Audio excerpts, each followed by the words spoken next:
পর্যায়ে, থানা পর্যায়ে, ইউনিয়ন পর্যায়ে নেতা কর্মীদের কাছে এটা নিয়ে যেতে হবে, যাতে করে তারা এটি নিয়ে যেতে পারে সাধারণ মানুষের কাছে।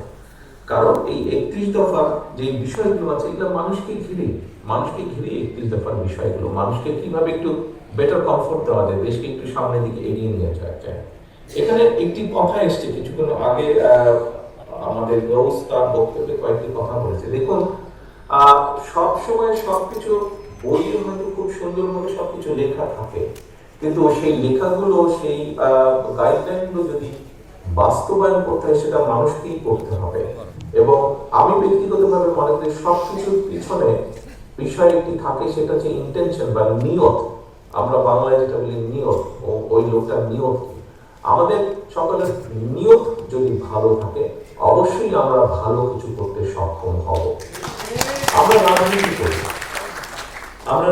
করি, রাজনীতি কার জন্য করি? রাজনীতি মানুষের জন্য করি, রাজনীতি দেশের জন্য আমরা রাজনীতি করি। দেখুন, সারা পৃথিবীতে একটি একটি একটি বিষয় গ্রহণযোগ্য আছে, একটি বিষয় কি, সেটি গণতন্ত্র। দুঃখজনক ভাবে হলো বাংলাদেশে গণতন্ত্র চলার পথে বহু সময় বাধাগ্রস্ত